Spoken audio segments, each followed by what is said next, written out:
The marble floor beneath my knees was cold enough to seep through my worn uniform, but I barely noticed anymore. My hands moved in practiced circles, scrubbing at a wine stain that had already surrendered to the chemical burn of bleach. The sharp scent made my eyes water, mixing with the lingering perfume of last night's party. Something floral and expensive that I could never afford even if I saved a year's wages. I was invisible here. That was the point. In the Romano estate, the help existed in the peripheral vision of the wealthy, acknowledged only when something went wrong. I'd learned that lesson 3 months ago when Mrs. Castellano, the head housekeeper, pulled me aside after my first day. "Keep your head down, your mouth shut, and your eyes on your work," she'd warned, her weathered fingers gripping my wrist hard enough to leave marks. "Especially when he's home." He. Everyone referred to Dante Romano that way, as if speaking his name might summon him like some dark fairy tale creature. I'd only seen him twice. Once from the third-floor hallway as he strode through the entrance hall below, surrounded by men in identical black suits who moved like shadows given form. The second time through the kitchen window as he climbed into a black SUV with windows so dark they seemed to swallow light. Both times I'd felt something primal whisper in my hindbrain. Predator. The morning stretched into afternoon, my knees aching as I moved from room to room. The Romano mansion wasn't just large. It was a statement of power wrapped in Renaissance architecture and modern security. Cameras nested in crown molding. Men with earpieces patrolled the gardens. Even the air felt watched. "Isabella!" Maria's whisper cut through my thoughts. She appeared in the doorway, her face pale beneath her olive complexion. "Mr. Romano's office, now. You need to bring fresh coffee." My stomach dropped. "Why me?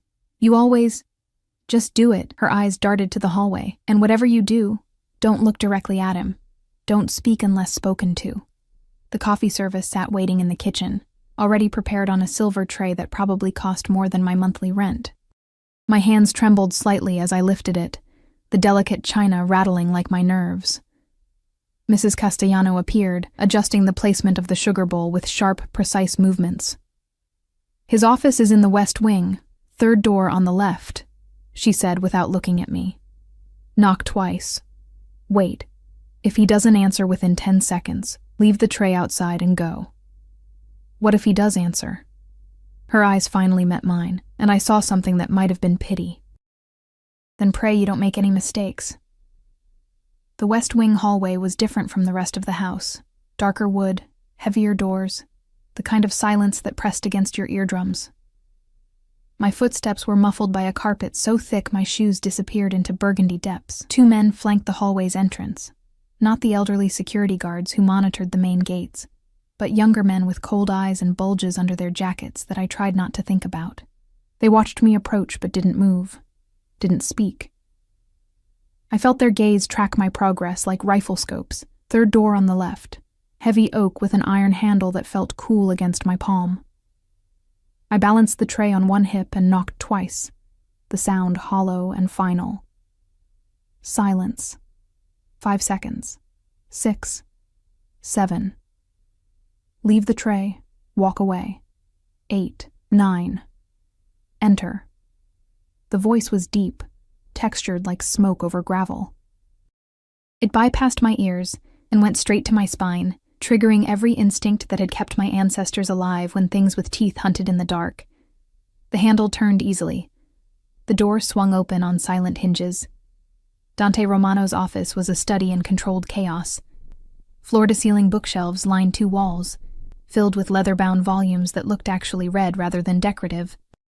A massive desk dominated the space, its surface covered in papers, tablets, and 3 different phones. But it was the man behind the desk who stole every bit of oxygen from my lungs. He was younger than I'd imagined, early 30s perhaps, with the kind of face that artists had been trying to capture since the Renaissance. Sharp jawline shadowed with deliberate stubble. Dark hair that fell across his forehead in a way that suggested he'd run his hands through it recently. Eyes so dark they were nearly black, currently focused on the document in his hand. He wore a white shirt with the sleeves rolled up, revealing forearms corded with muscle and marked with scars that told stories I didn't want to know. No tie. The top 2 buttons undone, showing the hollow of his throat, and a hint of something that might have been a tattoo. Coffee. On the desk. I moved forward, hyper-aware of my own breathing, the slight rattle of china, the way my uniform suddenly felt too tight and too cheap. The tray found the only clear space on his desk. I began to arrange the cups with hands that had steadied through sheer force of will. That's when I noticed it. A folder. Cream-colored, expensive paper. Open just enough to show a photograph clipped to the top page. A man's face I recognized from the news 3 months ago. Missing, the headlines had said. Presumed dead came 2 weeks later. My hand slipped. The sugar bowl tipped, sending a cascade of white crystals across the open folder, across the photograph, across what looked like financial documents stamped with red letters I couldn't quite read before. Don't move, I froze. The sugar continued its slow scatter, individual grains catching light like tiny diamonds as they settled into the creases of the papers. Dante Romano stood. The movement was liquid, controlled, the way apex predators move when they've spotted prey. He came around the desk, and suddenly the office felt much smaller. He smelled like cedar and something darker. Gunpowder, maybe, or just danger-given scent. He stopped inches away, close enough that I could see the flecks of amber in his nearly black eyes. Close enough to count the days of stubble on his jaw. Close enough to feel the heat radiating from his body like standing too close to a fire. Look at me! Every instinct screamed to obey Mrs. Castellano's warning. Keep my eyes down. But his voice carried the weight of absolute authority, the kind that didn't expect to be denied. I looked up. His eyes held mine, searching for something. I felt pinned, displayed, every secret suddenly visible. One hand reached past me. I flinched before I could stop myself, and his fingers paused an inch from the folder. What's your name? His voice was quieter now, but no less commanding. Isabella. It came out as barely a whisper. Isabella Chen. Chen. He said it slowly, as if tasting the syllables. You're new. It wasn't a question, but I nodded anyway. 3 months, sir. And in 3 months, Isabella Chen, has no one taught you that curiosity in this house is... He paused, his gaze dropping to the ruined folder, then back to my face. Dangerous? I didn't mean... I wasn't trying to... The words tangled on my tongue. It was an accident. I'm sorry. Please, I need this job. I can't... Shh. The sound was almost gentle. His hand moved again, and this time I didn't flinch as his fingers brushed a strand of hair that had escaped my bun, tucking it behind my ear with a tenderness that seemed completely at odds with everything I'd heard about him. Accidents can be forgiven once. His touch lingered a moment too long, his fingers trailing down the curve of my jaw before falling away. I couldn't breathe, couldn't think. Every nerve ending fired warnings that my brain couldn't quite interpret. Sir, I should clean... Leave it. He stepped back, creating space that my lungs desperately needed. Get out. I didn't need to be told twice. My legs carried me toward the door on autopilot, the tray forgotten, my heart hammering against my ribs like it was trying to escape my chest. Isabella. I stopped, hand on the door handle. You have very expressive eyes. Did you know that? There was something in his voice I couldn't identify. I can see everything you're feeling. Fear, confusion, a pause. Attraction. Heat flooded my face. Don't lie to me. Ever. The command was absolute. I despise liars more than I despise traitors. At least traitors have the courage of their convictions. I turned slowly. He stood by his desk, one hand resting on the sugar-scattered folder, his expression unreadable in the afternoon light filtering through bulletproof windows. You may go. But Isabella? His lips curved into something that wasn't quite a smile. I'll be seeing you again. Soon. The door closed behind me with a soft click that sounded like a cell locking. I made it halfway down the hallway before my legs gave out. I pressed my back against the wall, sliding down until I sat on that plush burgundy carpet, my uniform bunched around my thighs, my breath coming in short gasps. What had just happened? One of the guards appeared, looking down at me with professional disinterest. You need to move. This area isn't for staff. I scrambled to my feet, mumbling apologies, and practically ran back toward the safety of the kitchen. Maria caught me at the servants' entrance, her eyes wide. "You're alive," she breathed. "Thank God. I heard... Someone said you spilled something in his office. Isabella, are you insane?" "It was an accident." My voice sounded strange, disconnected. "Accidents don't matter to men like him." Maria gripped my shoulders. "Listen to me. Stay away from Dante Romano, far away. He's not just dangerous, he's lethal. Do you understand?" I nodded, but even as I did, I could still feel the ghost of his fingers on my jaw, still hear the dark promise in his voice. "I'll be seeing you again, soon." That night, I couldn't sleep.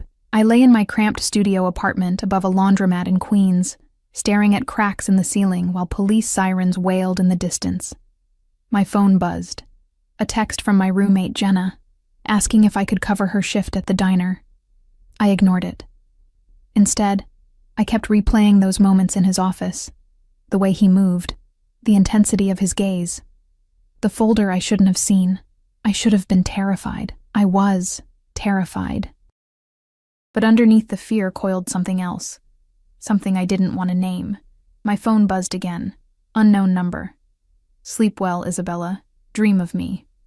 My heart stopped, then kicked into overdrive. How did he have my number? A second text appeared before I could process the first. "And if you tell anyone about what you saw in my office, you won't need to worry about dreaming ever again." The threat was clear, but it was the first message that haunted me as I finally drifted into restless sleep. Dream of me. As if I had any choice. The next morning arrived too quickly, dragging me from nightmares where dark eyes watched me from shadows and sugar scattered across photographs of dead men. I dressed in my spare uniform, the first still reeked of bleach and fear sweat, and braided my hair with fingers that hadn't quite stopped trembling. The subway ride to the Romano estate felt different. Every face seemed suspicious. Every glance felt weighted. When a man in a black coat boarded at my stop, I nearly bolted from the train. "You're being paranoid," I told myself. He was just making a point. Men like him make threats like breathing.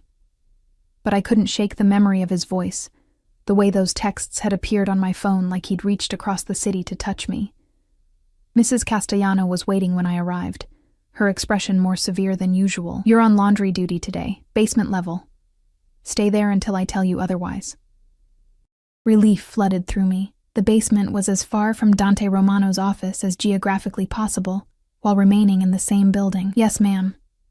"And Isabella?" She caught my arm as I turned. "Whatever happened yesterday, forget it.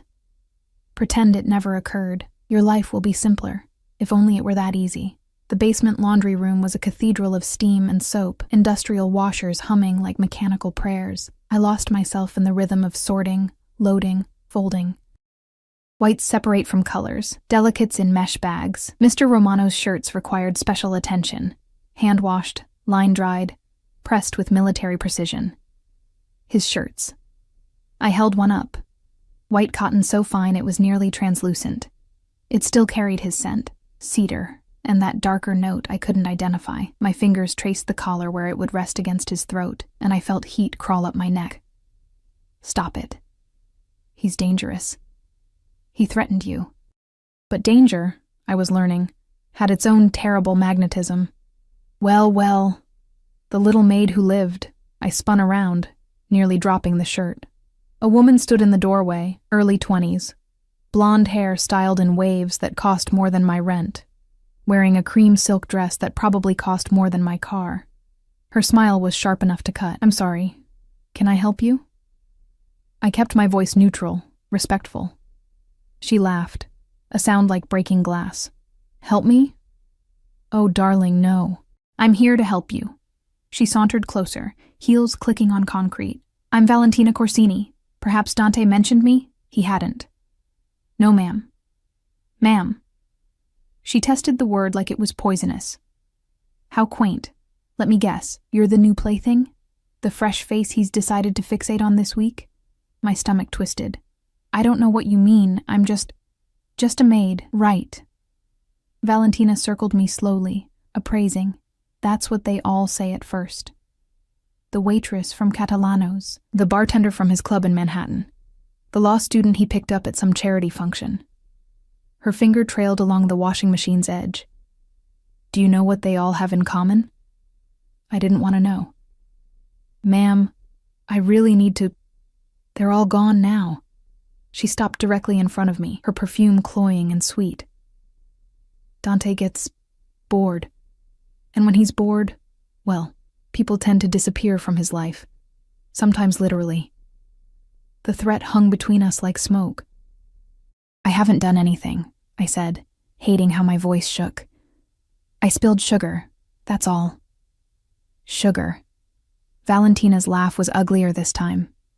Is that what we're calling it? Listen, I'm going to give you advice because unlike Dante, I'm actually capable of mercy. Run. Quit this job. Move to another state if you have to. Because if you stay... She leaned in close, her breath hot against my ear. You'll either end up broken or buried. Those are the only two options with men like him. She pulled back, her smile restored to its polished perfection. Consider yourself warned, Isabella Chen. She knew my name. Of course she did. Valentina left in a cloud of expensive perfume and implied violence.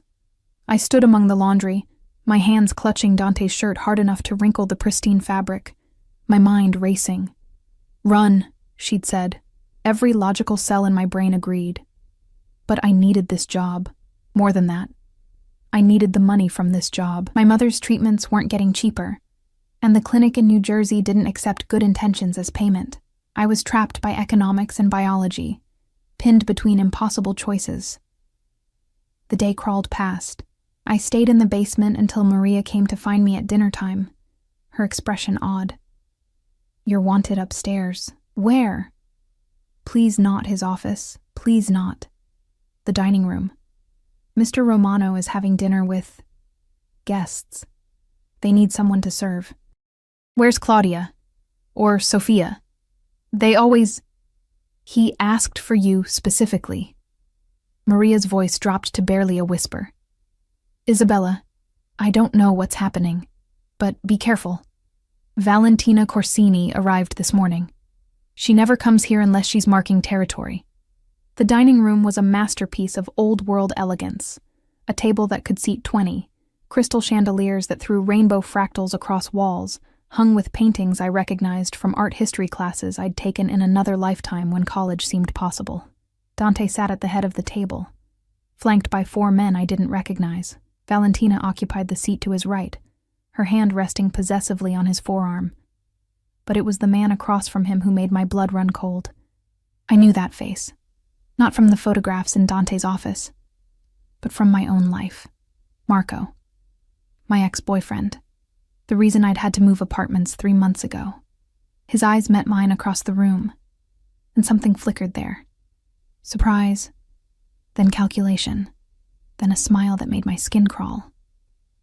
Ah, the wine, Dante said, his gaze finding me with laser precision. Isabella, pour for our guests. My hands somehow remembered how to function.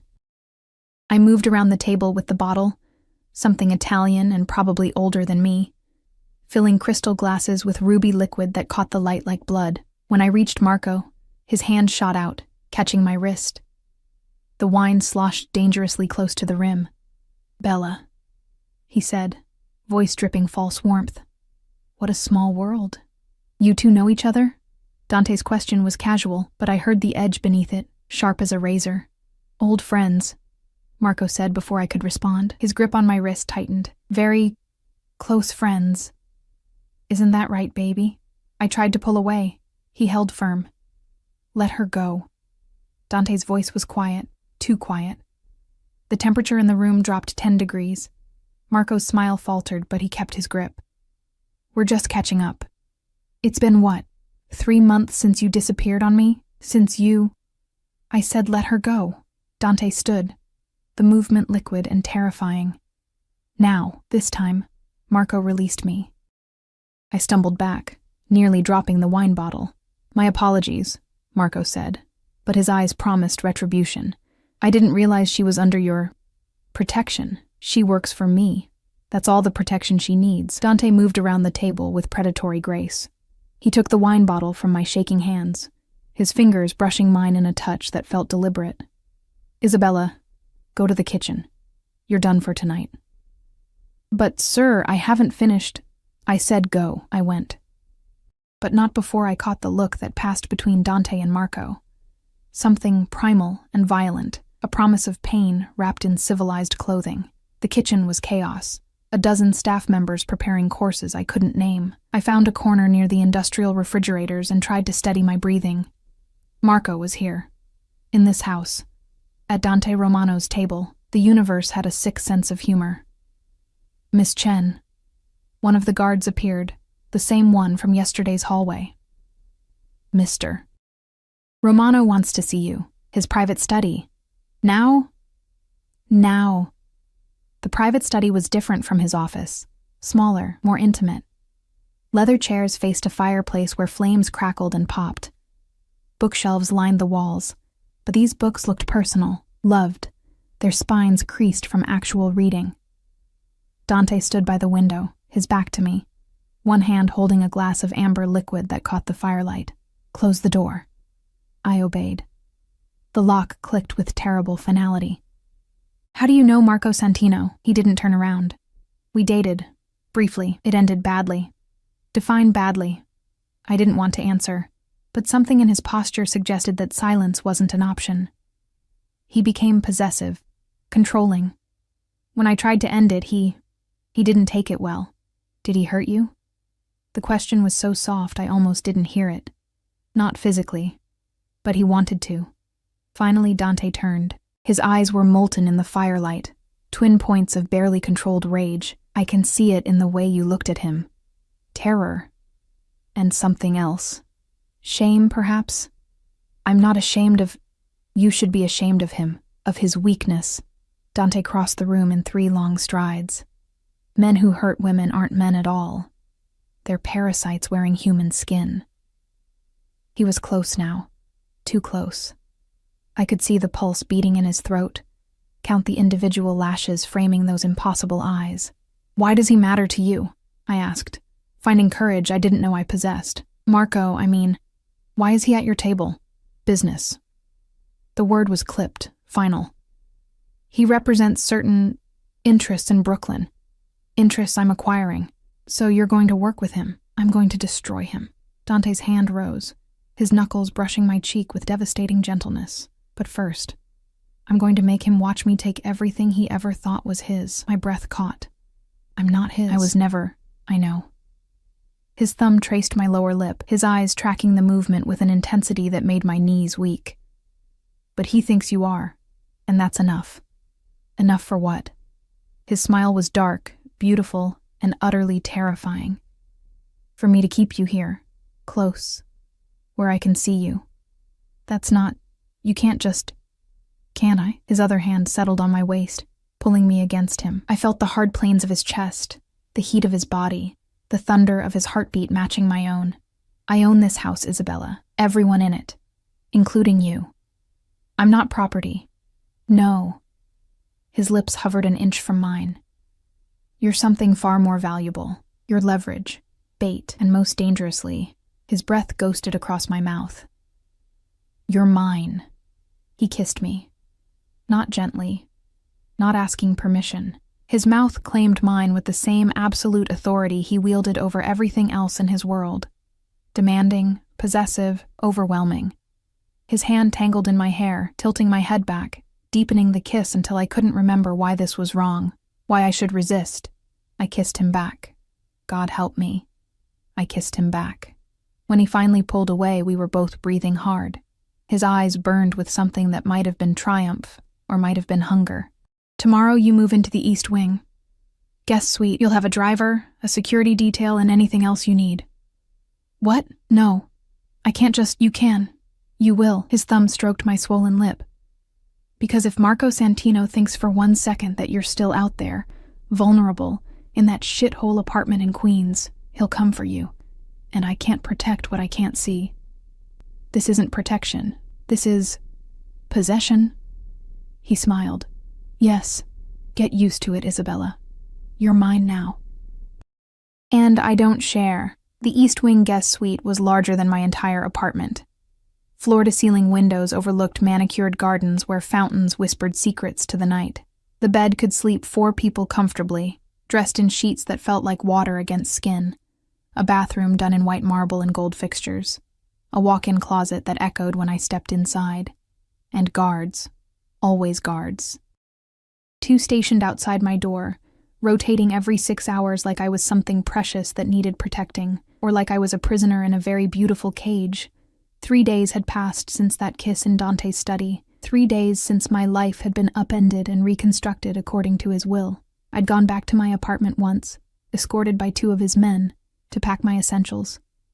The landlord hadn't even blinked when I broke the lease.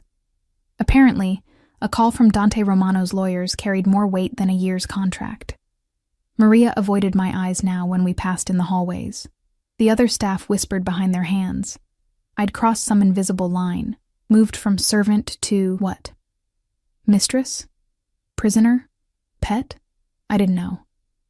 And that terrified me more than anything. A knock at my door. Sharp. Authoritative. One of the guards poked his head in. "Mr. Romano wants you downstairs. The library. 5 minutes." The library was my favorite room in the entire mansion, a 2-story temple of books with a spiral staircase connecting the levels. Dante stood on the upper level, pulling a volume from a shelf, his reading glasses perched on his nose in a way that made him look almost human. Almost. "You read, Dante?" I asked, climbing the stairs. The book in his hand was a worn copy of Inferno. My father had a sense of humor. He didn't look up from the pages. Naming his son after the man who documented hell, as if he knew what I'd become. "And what have you become?" Finally, his eyes met mine over the rims of his glasses. "The thing that even hell fears." He wasn't joking. Dante closed the book, setting it aside with care that seemed at odds with his reputation. "I have a problem, Isabella, and you're going to help me solve it." "What kind of problem?" "Marco Santino is claiming you're carrying his child." The world tilted. "What? That's insane. I haven't seen him in months, and I would never." "I know." Dante descended the stairs with measured steps. "The timeline doesn't work, but he's telling anyone who'll listen that you ran away when you found out you were pregnant, that you're hiding here, using me to avoid your responsibilities." Rage, hot and bright, flooded through me. That lying piece of... Careful. Dante's hand caught my chin, tilting my face toward the light streaming through tall windows. "Anger makes you careless. And careless women don't survive in my world." "I don't care about surviving your world. I care about my reputation. My name." "Your reputation?" His laugh was bitter. "Isabella, the moment you moved into this house, your reputation was forfeit. Everyone already assumes you're warming my bed." Heat crawled up my neck. I know." His thumb traced my jawline, that now familiar touch that made my breath catch. "But they don't." And Marco is using that assumption to paint himself as the wronged party, the abandoned father-to-be. So what do? We do nothing. I handle Marco. You... His expression shifted, something calculating moving behind his eyes. "You give me leverage. How?" Instead of answering, he pulled out his phone, scrolling through messages with a frown that carved lines between his brows. "There's a charity gala tomorrow night. Very public, very visible. All the major families will attend. Marco will be there with Valentina. Did I mention they're engaged now?" That shouldn't have stung. It did anyway. "Congratulations to them. She's using him to get to me. He's using her family connections to expand his territory. It's very... transactional." Dante pocketed his phone. "You'll attend with me, as my date." "That's a terrible idea." "It's a brilliant idea. We present a united front. You, radiant at my side, clearly not pregnant with Marco's child. Him, forced to either admit he lied or double down and look like a fool. And Valentina? Let me worry about Valentina." His hand slid to my waist, pulling me closer. "All you need to do is smile, look beautiful, and let everyone see that you belong to me." There was that word again. Belong. "I don't belong to anyone," I said. But my voice lacked conviction, "don't you?" His lips brushed my temple, feather light. Then why did you kiss me back? Why do you shiver when I touch you? Why haven't you run screaming from this house? Because I was an idiot. Because somewhere between fear and fascination, I'd lost my sense of self-preservation. Because when he looked at me like I was the only thing in his universe that mattered, I forgot that men like him destroyed everything they touched. I need this job, I said instead. For my mother. She's sick and the treatments are expensive, I know. Of course he did. He probably knew everything about me by now. Your mother has stage 3 breast cancer. She's at the Monroe Clinic in Newark. They've given her 6 months without aggressive treatment, maybe 18 with. Tears burned behind my eyes. I make it my business to know everything about people in my orbit. His hand cupped my face, surprisingly gentle.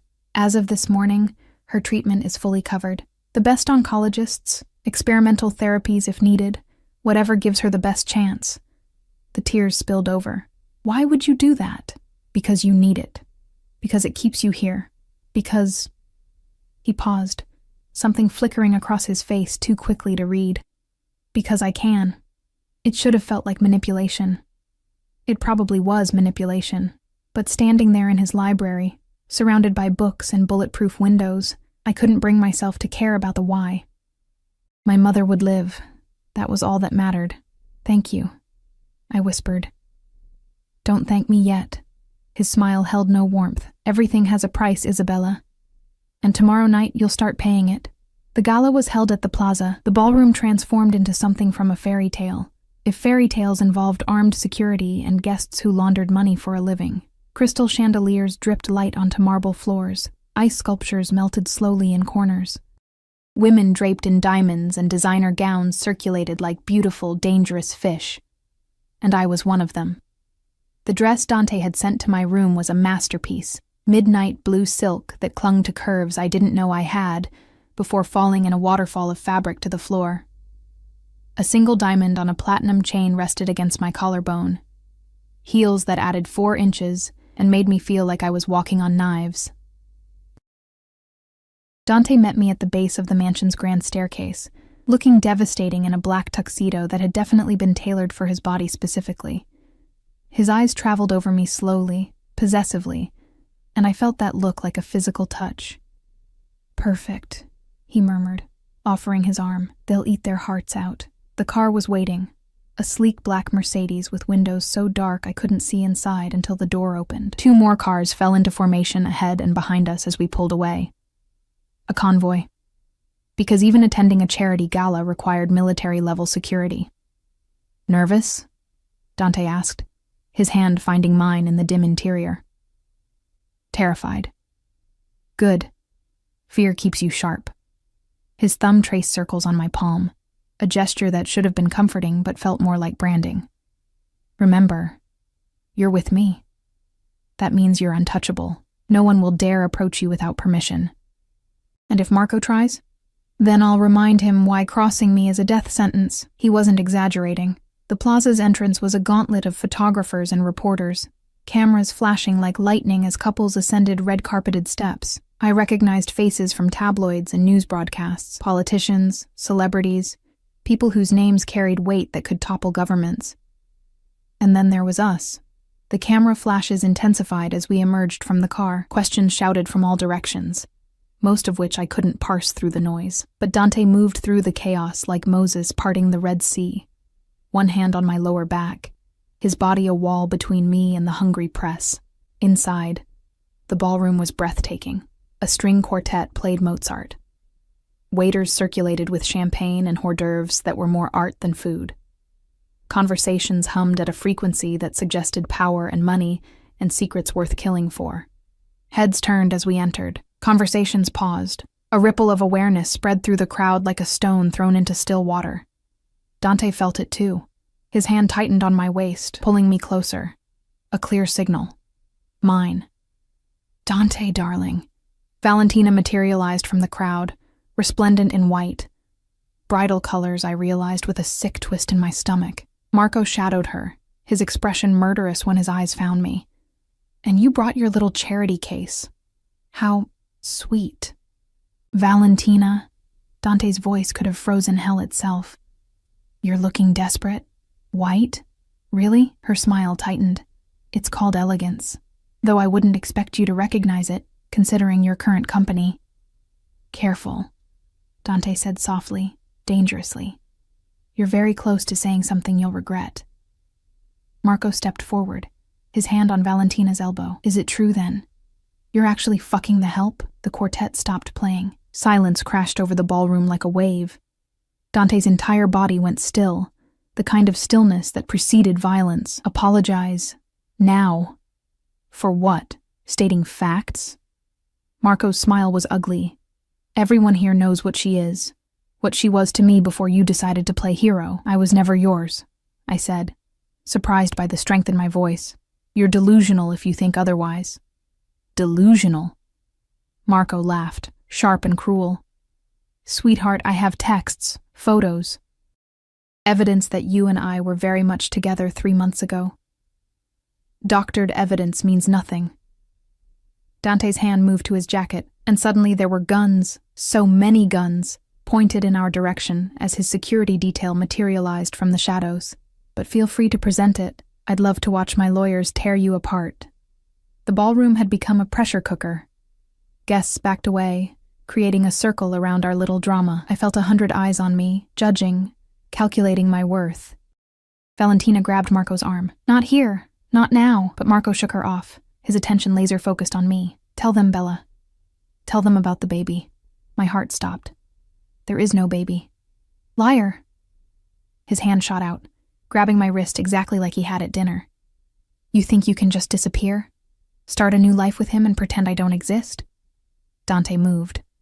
One moment Marco was gripping my wrist. The next, he was on the floor, Dante's knee on his chest, Dante's hand around his throat. Touch her again, Dante said, his voice barely above a whisper but carrying through the silent ballroom like thunder. And they'll never find your body. Security swarmed, both Dante's men and hotel security, trying to separate them without getting killed in the crossfire. I stood frozen, my wrist throbbing where Marco had grabbed me, my entire body shaking with adrenaline. Valentina appeared at my elbow, her voice low and venomous. Enjoy it while it lasts, sweetheart. Men like Dante don't keep broken toys for long. Then she was gone, following the security team dragging a cursing Marco toward the exit. Dante stood, straightening his tuxedo jacket with deliberate calm. He turned to me, his eyes searching my face. Are you hurt? I shook my head, not trusting my voice. Good, he offered his hand. Dance with me. What? Everyone's watching. We're going to show them exactly what Marco Santino means to us. His smile was blade sharp, nothing.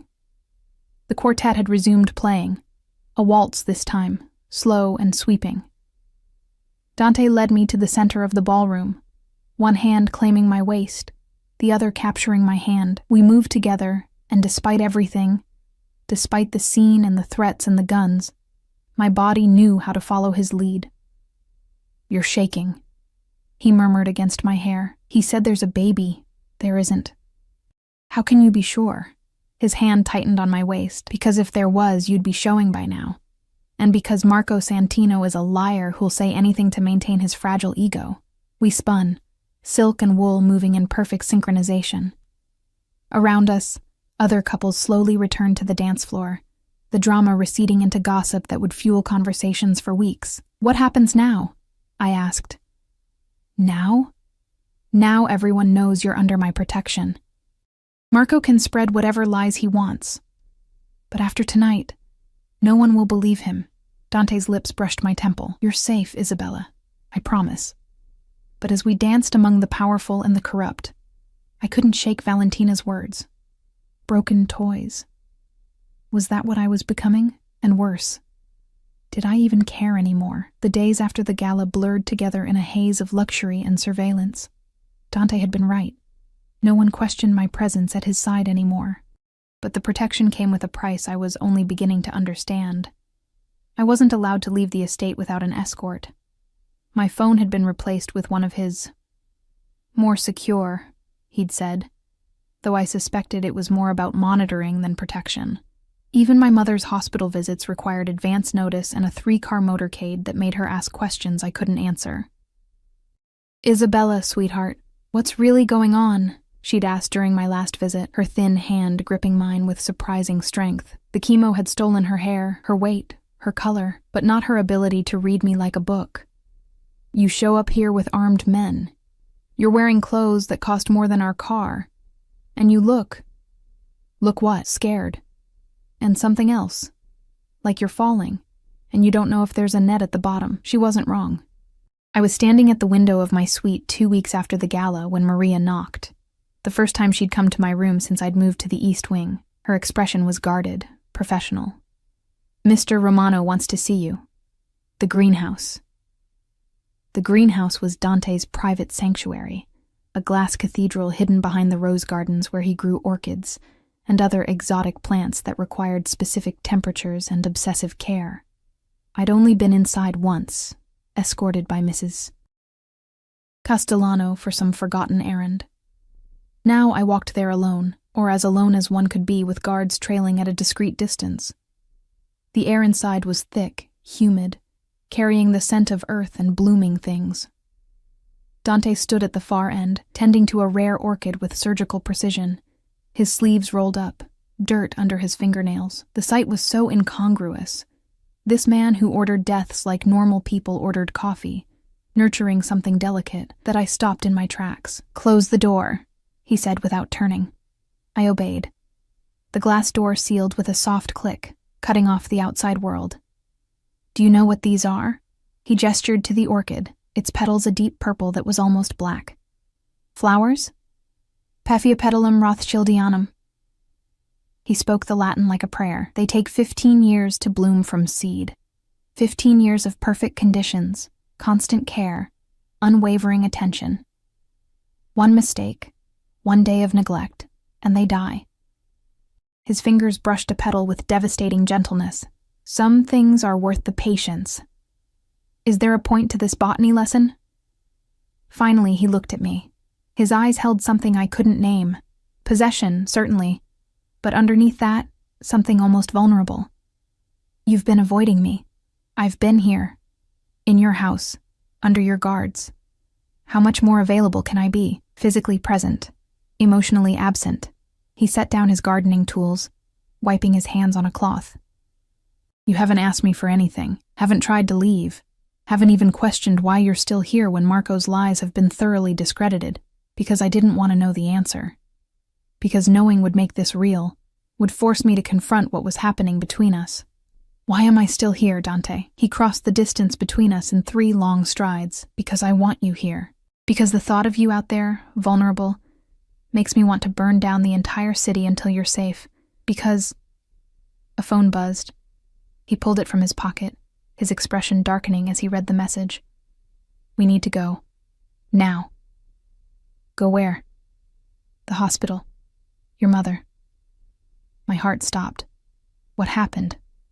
She collapsed during treatment. They're stabilizing her, but he was already moving, his hand catching mine, pulling me toward the door. "Come on." The drive to Newark was a blur of traffic violations and red lights that didn't matter when you had diplomatic immunity, or whatever equivalent allowed Dante Romano to operate above the law. I sat in the back of the Mercedes, my hand gripped in his, my mind spinning through worst-case scenarios. "She'll be fine," Dante said, but even he didn't sound convinced. The Monroe Clinic was chaos when we arrived. Doctors rushing, machines beeping, that particular hospital smell of antiseptic and fear. Dr. Patel met us outside the ICU, her expression grave. "Miss Chen, your mother had a severe reaction to the new treatment protocol. Her blood pressure spiked, her heart rate became erratic. We've stabilized her, but..." She glanced at Dante, then back to me. "We need to discuss next steps." "Can I see her?" 5 minutes. She's sedated, but she might be able to hear you." My mother looked impossibly small in the hospital bed, tubes and wires connecting her to machines that kept her alive. Her chest rose and fell with mechanical precision. I took her hand, careful of the IV, and felt tears stream down my face. "I'm sorry," I whispered. "I'm so sorry, Mom. This is all my fault. If I'd just..." It's not your fault. Dante's voice came from behind me. I'd almost forgotten he was there. The cancer isn't your fault. The treatment complications aren't your fault. But the stress, me disappearing, showing up with guards, all the questions I couldn't answer. Isabella. He moved closer, his hand on my shoulder. Look at me. I turned, meeting his eyes. Your mother is getting the best care available anywhere in the world. Dr. Patel is one of 3 specialists in experimental immunotherapy. The treatment that caused this reaction? It was a Hail Mary because the conventional treatments weren't working. She knew the risks. She chose this. How do you know what she chose? Because I spoke with her, last week. His admission hung between us. She wanted to meet the man who was taking care of her daughter. Her words. You talked to my mother? About what? About you. About us. About whether my intentions were honorable. A ghost of a smile crossed his face. She's remarkably fierce for someone undergoing chemotherapy. Reminded me of you. What did you tell her? The truth. His hand cupped my face, thumb wiping away tears. That I'm many things. Violent, ruthless, probably damned. But that I would die before I let anything happen to you. That's not an answer. It's the only answer I have. He pulled me against him, and I went, burying my face in his chest, letting myself break because no one else was watching. Your mother made me promise something. She made me swear that if anything happened to her, I'd keep you safe. That I'd make sure you finished your degree, had a real life, didn't get swallowed by my world. You can't promise that. Your world has already swallowed me whole. Then I'll pull you back out. His arms tightened around me, whatever it takes. Dr. Patel appeared in the doorway, clearing her throat softly. Miss Chen? Your mother is waking up. She's asking for you. My mother's eyes were hazy with medication, but they focused when she saw me. Her hand squeezed mine weakly. Baby girl, she whispered, her voice rough from intubation. Stop crying. I'm not dead yet. I laughed through tears. Don't even joke about that. Who's joking? Her gaze shifted past me to where Dante stood. You.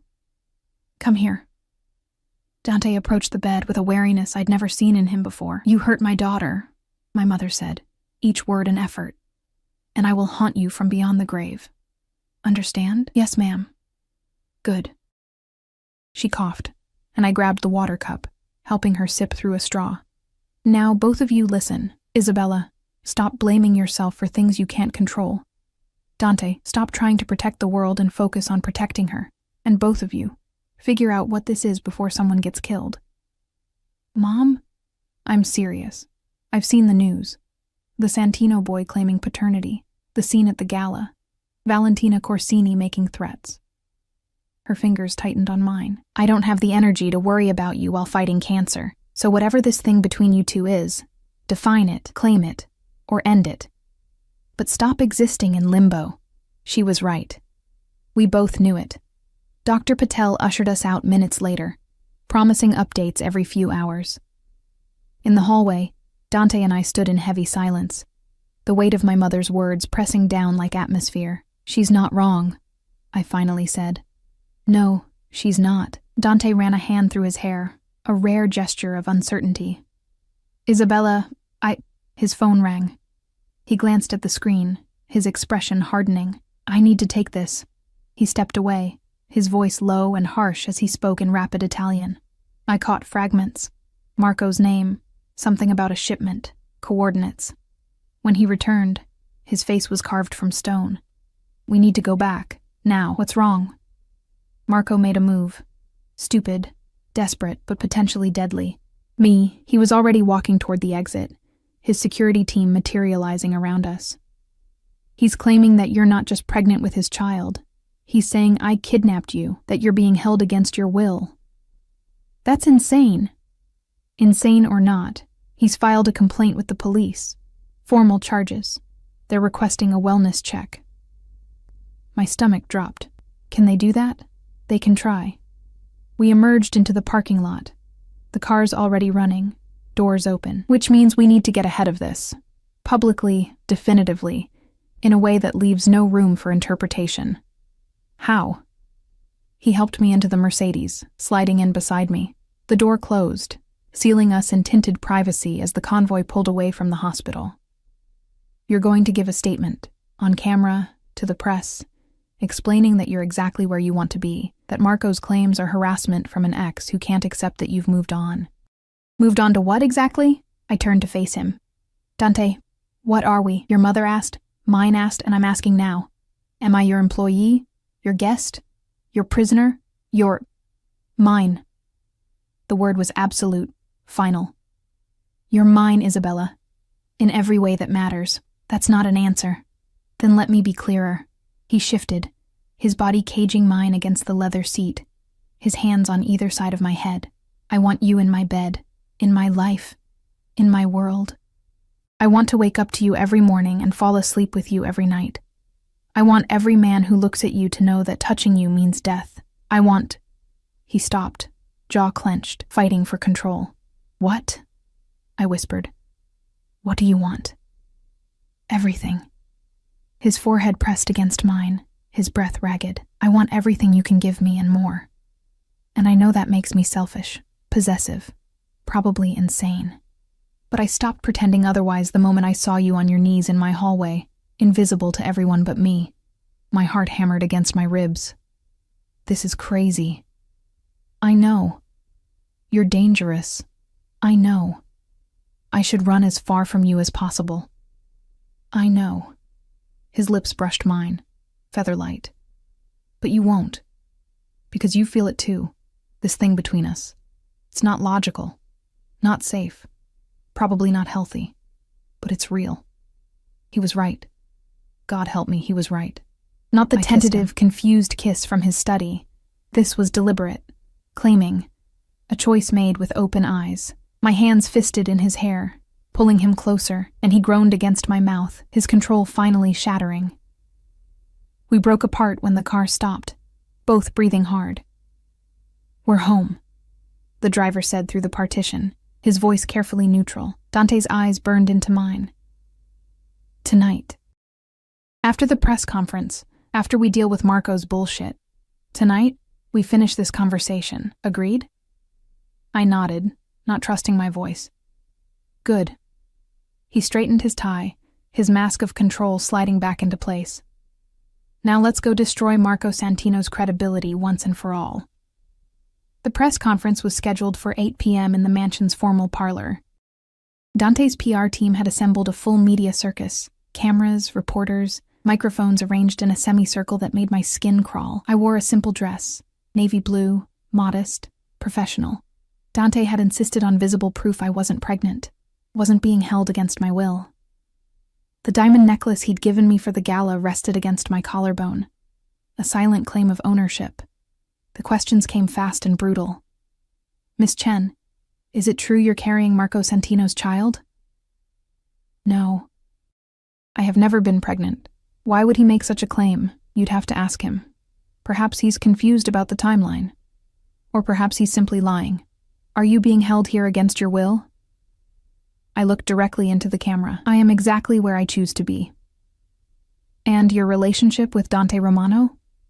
Dante's hand found mine under the table, squeezing gently. Personal, I said firmly. And none of your business. The conference ended 20 minutes later.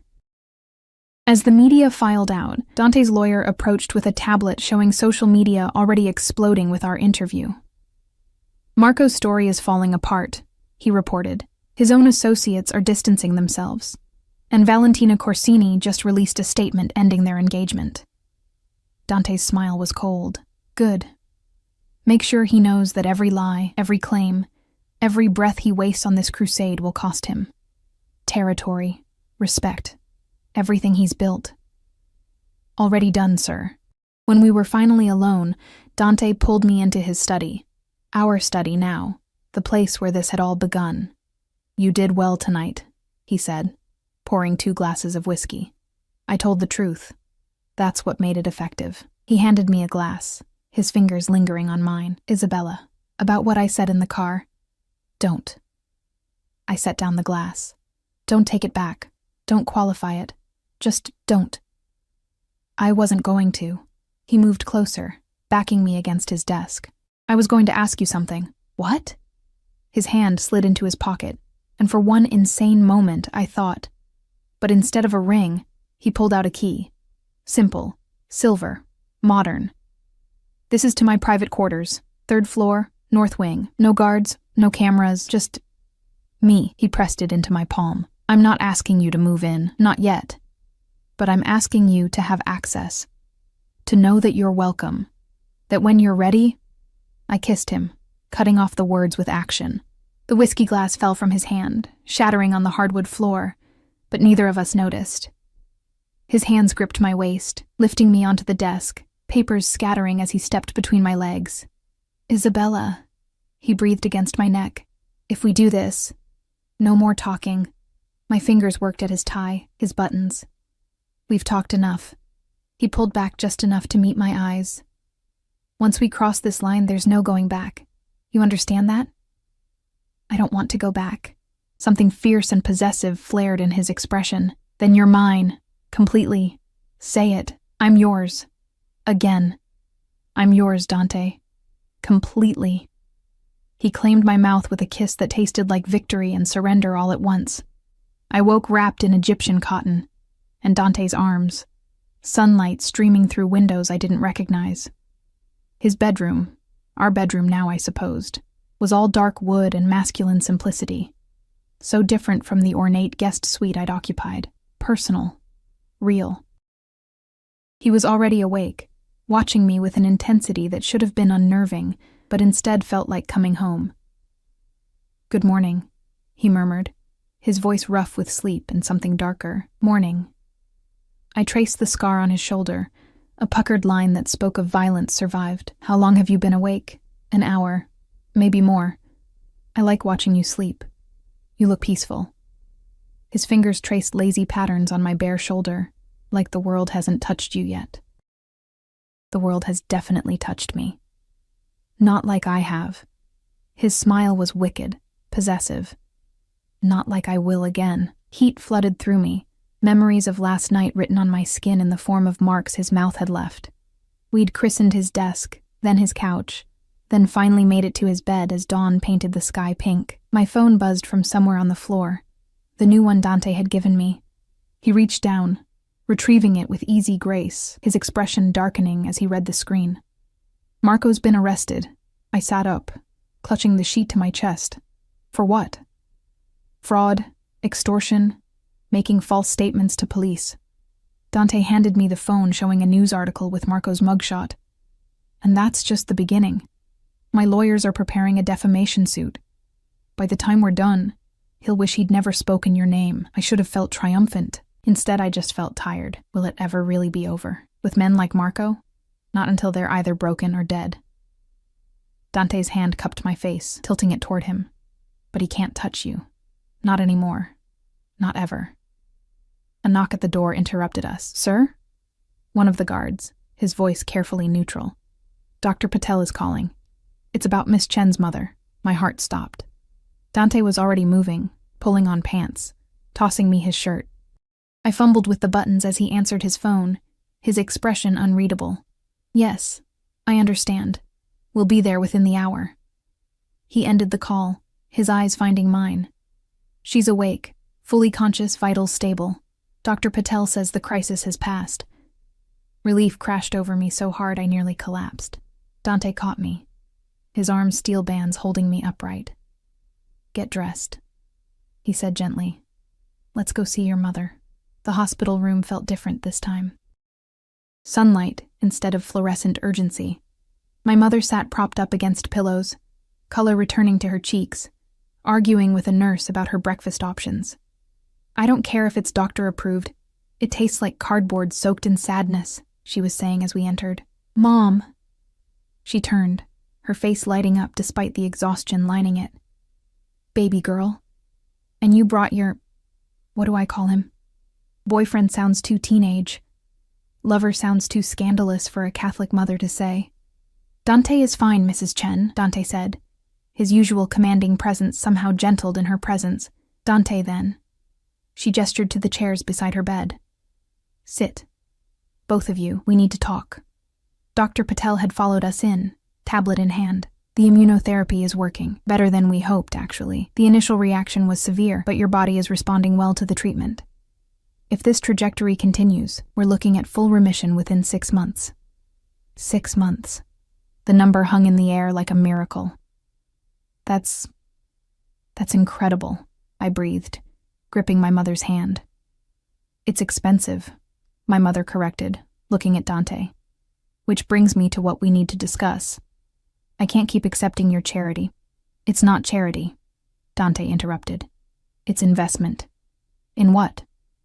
In Isabella's peace of mind, in your health, in... He paused, seeming to choose his words carefully. In family. My mother's eyes sharpened. Family? I love your daughter, Mrs. Chen. The words fell from his lips with the same absolute certainty he used when ordering deaths. I know it's fast. I know my world is dangerous. I know I'm probably the last man you'd choose for her. But I love her. And I'm going to spend the rest of my life proving I'm worthy of her. The room went silent. Even the machines seemed to hold their breath. Isabella? My mother's attention shifted to me. How do you feel about this declaration? I looked at Dante. This complicated, dangerous, impossibly gentle man who'd somehow become my entire world in the space of a few weeks, who'd protected me, claimed me, challenged me, who looked at me like I was the only thing that mattered. I love him too, I said, the truth simple and terrifying. God help me, I do. My mother studied us both for a long moment. Then she smiled, small, knowing, a little sad. Your father would have hated this. I know. He would have said you deserve someone safe. Someone normal. Someone who doesn't have armed guards and enemies who file false police reports. I know that too. But he also would have recognized what I see right now. She squeezed my hand. Someone who would burn down the world to keep you safe. Someone who looks at you like you hung the moon. That's worth more than safety, baby girl. That's worth everything. Tears streamed down my face. Dante's hand found mine, our fingers interlacing. So you have my blessing, my mother continued. But Dante? If you hurt her, cancer won't get to kill me because I'll come back as a vengeful ghost and make your life hell. Understood, ma'am? Good. Now get out, both of you. I'm tired and you're both disgustingly in love. It's exhausting to watch. 3 months later, I stood in Dante's greenhouse, our greenhouse, watching him tend to his orchids with that same obsessive care. The Paphiopedilum Rothschildianum he'd shown me had finally bloomed, its dark purple petals unfurling like secrets revealed. My mother was in remission. The doctors called it a miracle. Dante called it stubbornness. I called it grace. Marco Santino had disappeared. Not dead, Dante assured me, but thoroughly destroyed. His territory absorbed by Dante's organization, his reputation in tatters. Last I'd heard, he was working construction in Arizona, as far from New York as he could run.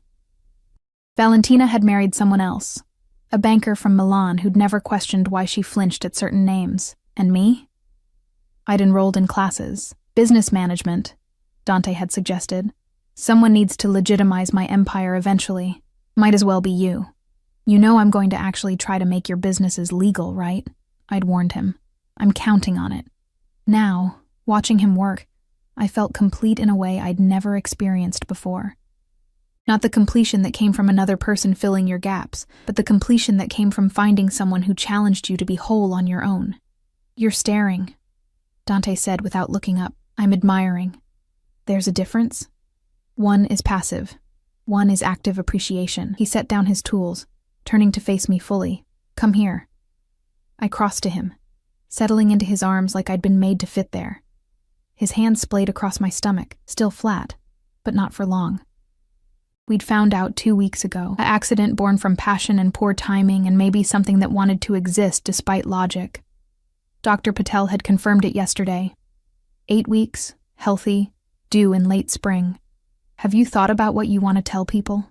I asked. The truth. His hand pressed gently against where our child grew. That you're mine.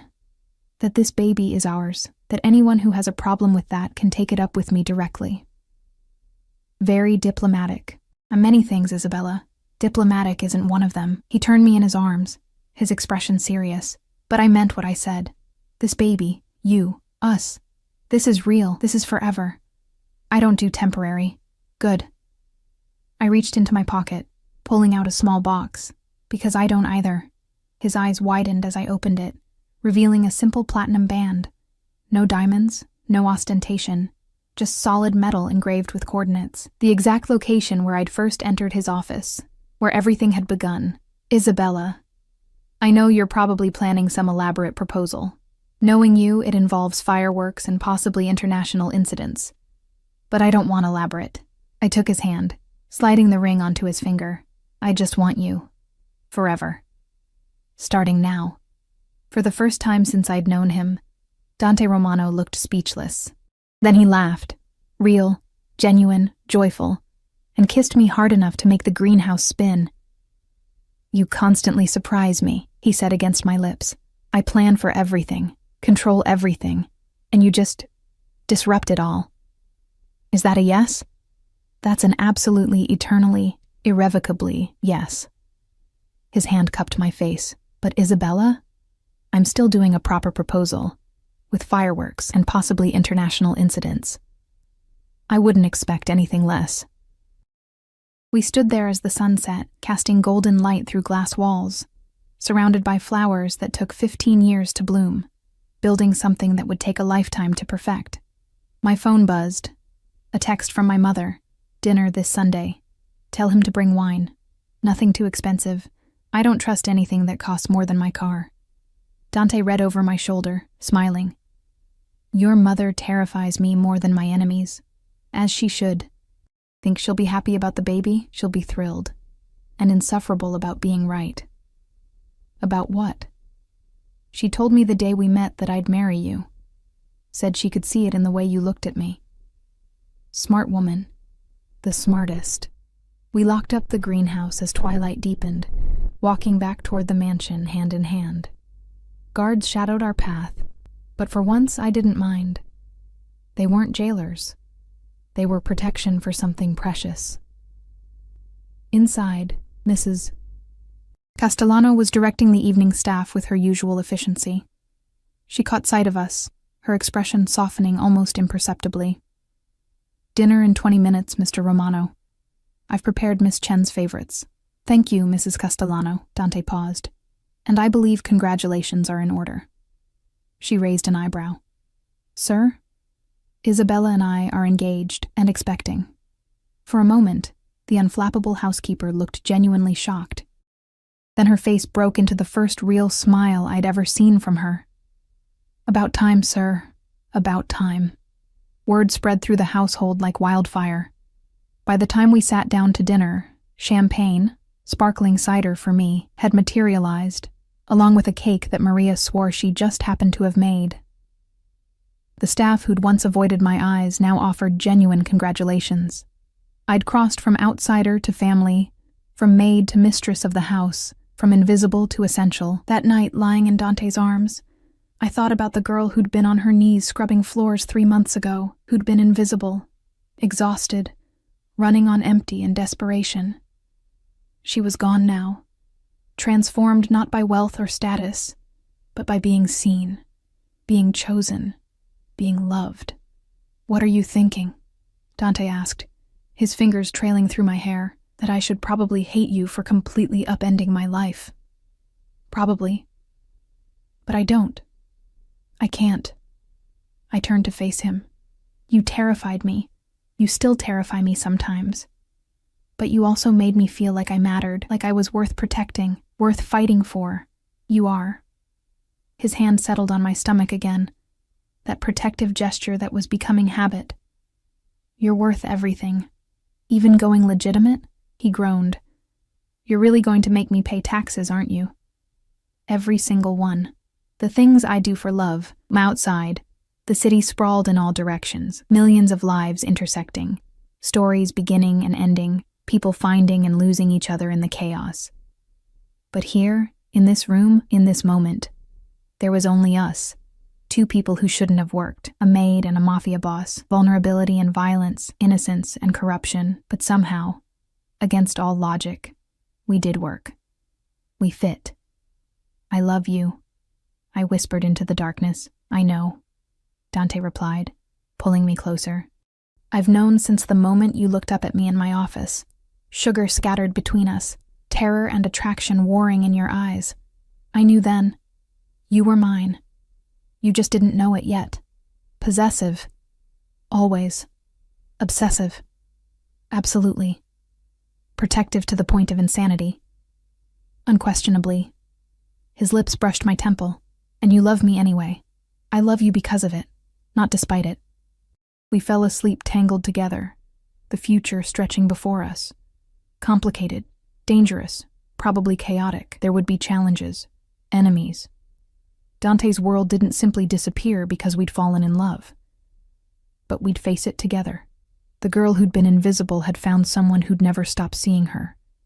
And the man who'd controlled everything had found something he couldn't control, wouldn't control. Someone who challenged him, changed him, made him want to be better. Not a fairy tale. Fairy tales didn't involve mafia bosses and death threats, but it was ours.